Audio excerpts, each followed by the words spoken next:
इमेलमा अहिले लाखौं प्रयोगकर्ताहरू छन्। हरेक दिन डकुमेन्ट्स पठाउन होस् अथवा क्वालिटेटिभ फोटो पठाउन होस्, केही कन्फिडेन्शियल इन्फर्मेसन पठाउन होस्, यो सबैको लागि हामीले जीमेल प्रयोग गर्छौँ। तर आज हामीले चाहिँ केही यस्ता एकदमै जान्नै पर्ने जीमेलको फिचरहरू लिएर आएका छौँ जसलाई तपाईँले युज गरेर चाहिँ जीमेलको युजलाई अझै बढी प्रभावकारी बनाउन सक्नुहुन्छ। सबैभन्दा फर्स्टमा छ अन्डु बटन। सो अन्डु बटनले के गर्छ भन्दाखेरि चाहिँ तपाईँले कुनै पनि मेल पठाउनु भयो भने चाहिँ 5 सेकेन्ड्सदेखि लिएर 30 सेकेन्ड्ससम्म चाहिँ तपाईँले त्यो मेल चाहिँ फिर्ता पाउन सक्नुहुन्छ।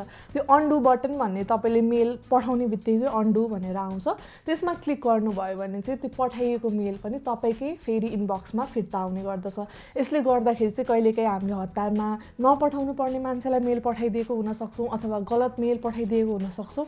त्यस्तो समयमा चाहिँ तपाईँले यदि छिटैमा 30 सेकेन्डभित्रमा चाहिँ तपाईँले रियलाइज गर्नुभयो त्यो गलत मेल थियो भने चाहिँ तपाईँले त्यो मेल पुनः पनि फिर्ता पाउन सक्नुहुन्छ। दोस्रो हो कन्फिडेन्सियल मोड।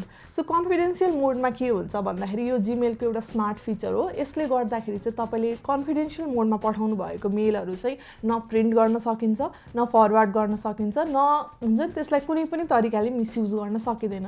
यसले गर्दाखेरि चाहिँ त्यो मेल चाहिँ जस्ट रिडेबिलिटीको लागि मात्र हुन्छ। जसलाई पठाउनु भयो उहाँले पढ्न पाउनुहुन्छ, त्यो बाहेकको न उहाँले फरवर्ड गर्न सक्नुहुन्छ अथवा प्रिन्ट पनि गर्न सक्नु हुँदैन। कुनै पनि अप्सन नहुने भएको भएर चाहिँ यसले गर्दाखेरि तपाईँले कुनै पनि एकदमै कन्फिडेन्शियल इन्फर्मेसनहरू पठाउनु पर्ने छ जुन चाहिँ अरूको हातसम्म नपुगोस् भन्ने तपाईँको इच्छा छ भने त्यो त्यस्तो खालको इन्फर्मेसन चाहिँ तपाईँले यस मोड अन्तर्गत पठाउन सक्नुहुन्छ। तेस्रोमा रहेको छ smart compose mode.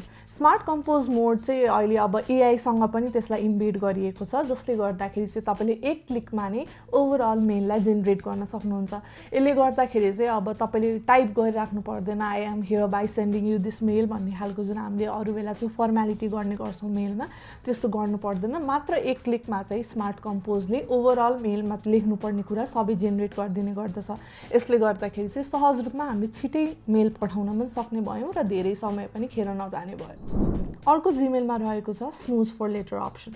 So snooze for लेटरले चाहिँ के हुन्छ भन्दाखेरि जीमेलमा अथवा तपाईँको इनबक्समा चाहिँ कुनै पनि मेल आएको छ भने तपाईँले चाहिँ यो पछि हेर्छु भनेर स्नुज फर लेटर गर्न सक्नुहुन्छ। त्यो अप्सन तपाईँले क्लिक गर्दाखेरि चाहिँ के हुन्छ भन्दाखेरि त्यो मेल चाहिँ पुनः केही समयपछि आउने गर्दछ, जसले गर्दा तपाईँ अब फ्री भएपछि त्यो मेललाई चेक गर्न सक्नुभयो। सो यदि व्यस्त हुनुहुन्छ भने स्नुज फर लेटर गरिदिनु भयो भने चाहिँ पछि जसरी हामीले अलार्ममा चाहिँ स्नुज गर्छौँ नि, त्यसै गरी चाहिँ मेलमा पनि स्नुज फर लेटर गरेर पुनः मेल चाहिँ पछि हेर्न सकिन्छ। त्यस्तै अर्को मेलमा एउटा इन्ट्रेस्टिङ फिचर रहेको छ जसको नाम हो लेबल्स। सो लेबल्सले चाहिँ के गर्छ त तपाईँको ओभरअल मेललाई चाहिँ डिक्लटर गर्नलाई हेल्प गर्छ अथवा व्यवस्थित गर्नलाई हेल्प गर्छ।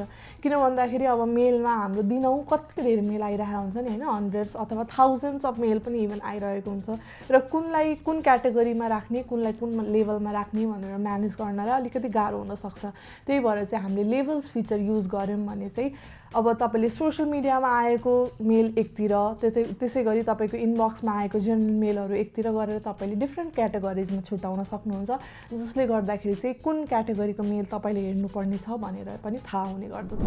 यसरी तपाईँले मेलको यी डिफ्रेन्ट स्पेसल फिचर्सहरू अथवा यो एकदमै युज गर्नै पर्ने फिचर्सहरूको बारेमा जान्नुभयो भने चाहिँ अझै बढी जीमेल प्रयोग गर्न सहज हुने गर्दछ। आजको भिडियोको लागि यति नै। पुनः हामी नेक्स्ट भिडियोमा भेट्ने नै छौँ। धन्यवाद।